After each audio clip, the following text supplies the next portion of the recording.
is the Governance Committee of the Calgary Metropolitan Region Board. We will be streaming this meeting as well as recording it.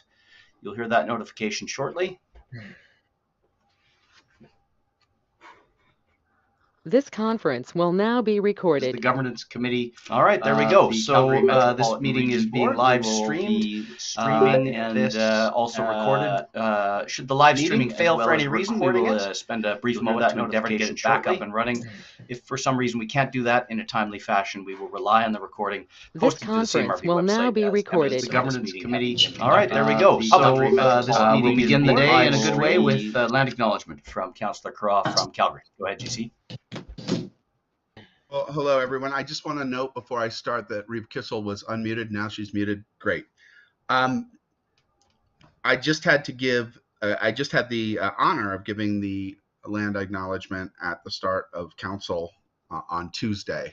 We rotate as members of Calgary City Council, and we are encouraged by our Indigenous Relations Office to personalize every land acknowledgement, although the City of Calgary does have a very nice script. I will try and be brief in my remarks, but I will try to make them personal and sort of tell you what I've been thinking about lately. Over the holiday break, I had the opportunity to read Yuval Noah Harari's next book, Nexus. In 2016, Yuval Noah Harari sort of changed a lot of people's minds about what it meant to be a human being with his book, Sapiens.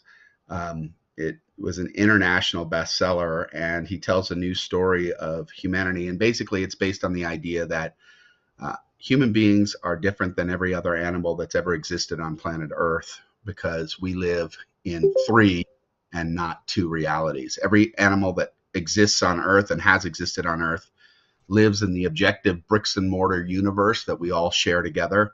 And if you step off a cliff, you will plummet to your death, and that's not something that is a matter of belief. It's a matter of stone cold fact and physics. But we perceive the world, this physical world that we live in, through our own reality, our own subjective reality.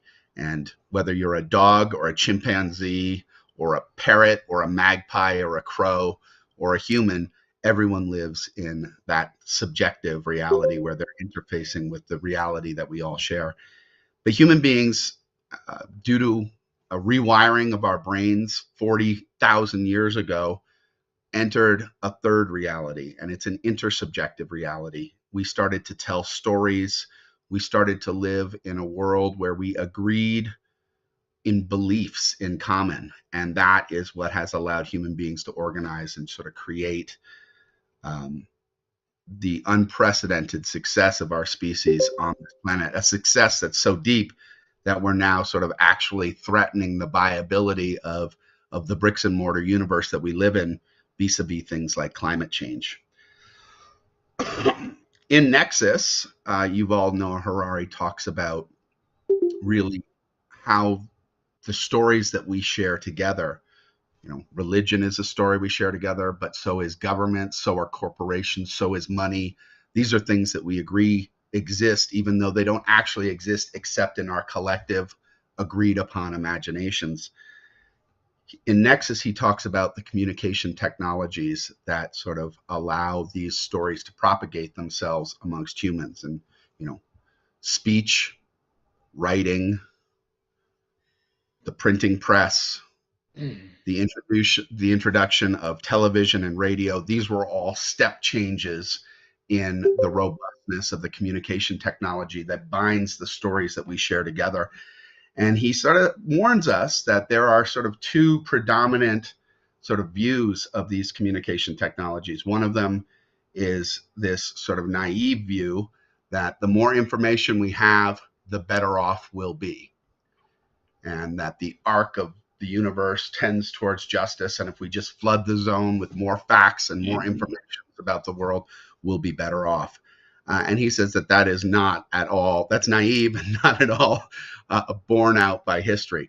The other side of the equation, there's a very cynical view of information, and that sort of suggests that the bricks and mortar universe that we inhabit is is really, there are no truths. There are no rock hard things that we can hang our hats on. Good and bad are utterly subjective creations. And really the only point of information is the accumulation of power. And that's a very populist view. And that's the other side. And he suggests that civilizations are successful when they don't go to either extreme and they find a balancing act in the middle, and they create civilizations where institutions form self-corrective or self-check and are robust, and there's a good dialogue, and that we actually move our civilization forward. And I really think about the land acknowledgement as an example of that basic check, where for years and years and years, decades, we thought of this land that we inhabit as having been an empty space that we came and brought the bloom of civilization to. And we know that that's not a true story. That doesn't reflect the big bricks and mortar universe that we inhabit. And in fact, this land was inhabited for thousands of years by different people. And those different people built community on this land. And oftentimes in human history, when different people meet on a piece of land, you get a situation that looks like what's happening in Israel and Gaza, and not what happened here for thousands of years, where different people, while not necessarily living in a utopian state of peace, built community and shared the land together. And when we signed Treaty 7, when the Canadian Crown signed Treaty 7, it was a explicit understanding that that tradition of different people building community together on this land would be continued. And now we have an unbelievably successful civilization that draws people from across the world, different people from across the world, to live in a democratic pluralism. And we have to start everything we do on the understanding that we are here because of that peace treaty rather than war and conquest. And we are here to carry on that original understanding. And so the original people who inhabited this land long before a Euro-Canadian project started the civilization here that we live in today, those were the Blackfoot people. And we acknowledge the Kainai and the Piikani and the Siksika. Those are the Tsuut'ina people, and those are the Ithaca Wiskatabi people, formerly called the Stoney. And we acknowledge the Bearspaw, the Wesley, and the Good Stoney First Nations there. We also acknowledge the Métis people with their long history on this land. And we acknowledge, I think, the different people from the different municipalities that come together in the Calgary region to build community together. And with that in mind, I turn the meeting back over to you, Chair. Thank you very much, Councillor Karov. I appreciate that thoughtful land acknowledgement as always. All right, the agenda was distributed a week ago. You've had a chance to look at it, hopefully. Does anyone have any changes, edits, amendments, updates, or questions about the agenda for today? And if none, can I invite, please, a motion to approve the agenda? Mayor Janung, thank you very much. Mayor Thorne, seconds. Any debate or discussion on approval of the agenda? All those in favor? And any opposed? None carries. Thank you. Same question for the minutes, all the way back in September of last year. Any questions, edits, or changes to the minutes from last time? And if there are none, I will invite a motion, please, to approve the minutes from September 13th. Mayor Thorne, thank you very much. Reeve Kissel, looks like you might be trying to mute, but maybe I'll take that as a second. All right, thank you. Any debate or discussion on approval of the minutes?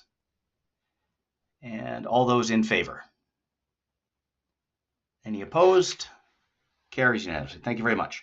Okay, kick it over to Lisa Tippmann to take us through two sets of actuals, Q3 and Q4.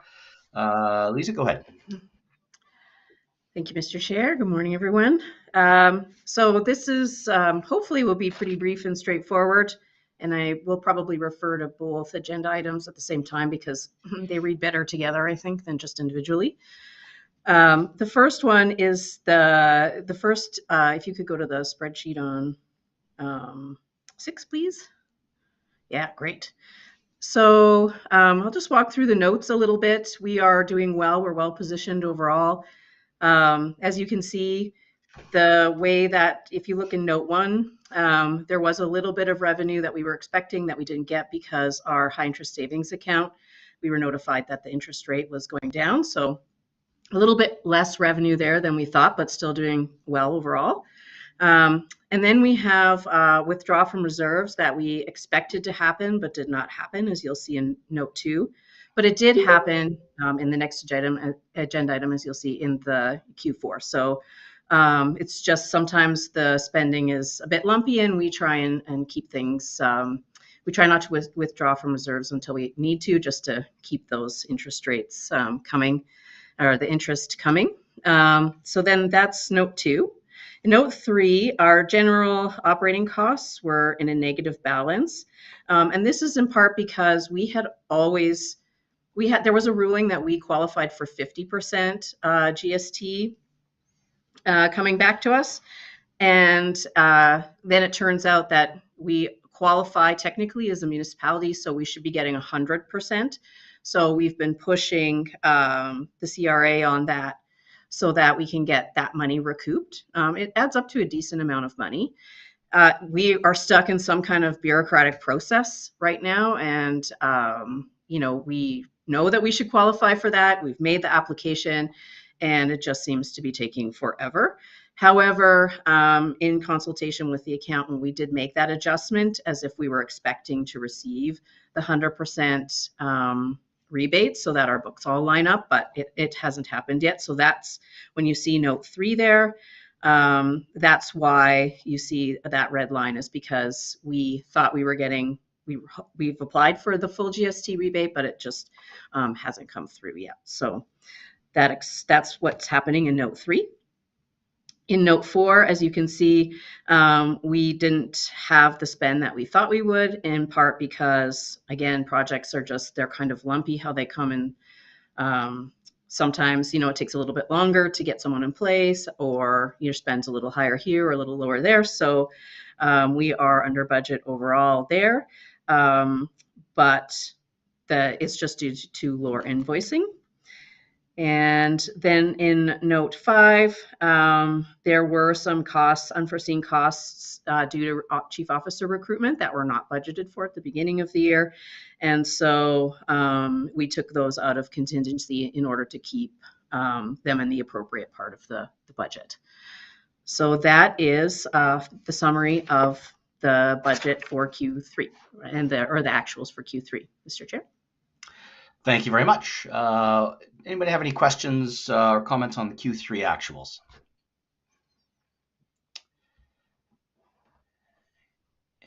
Reeve Miller, are you?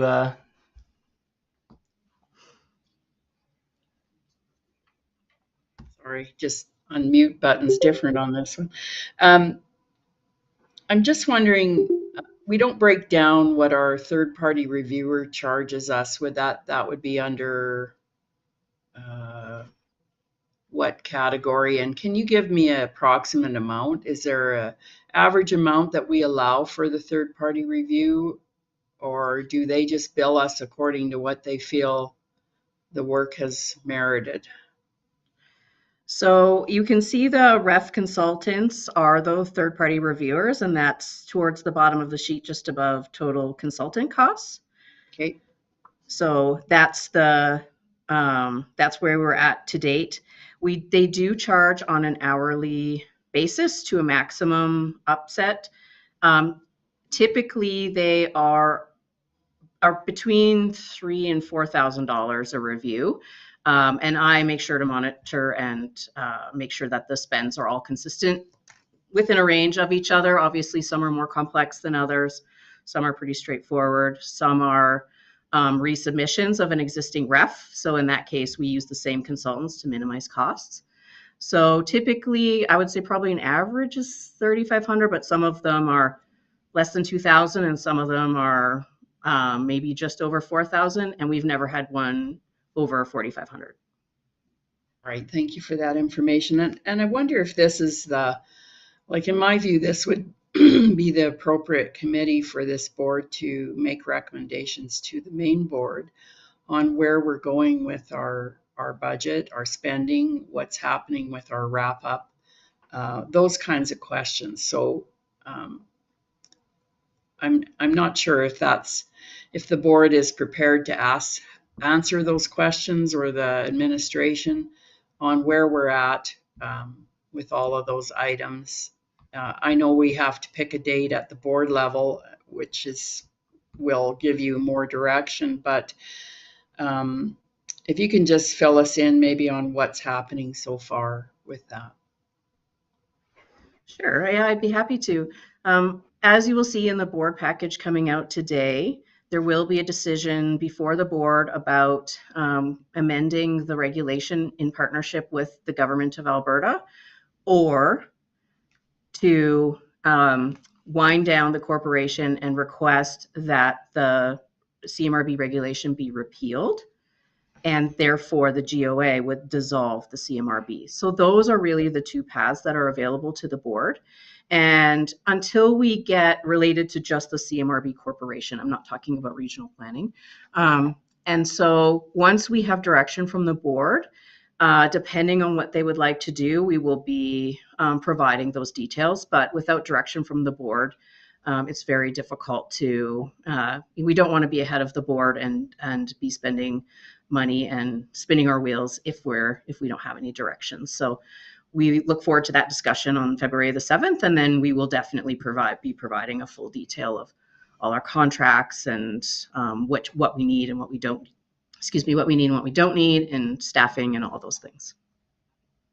All right, thank you very much for that.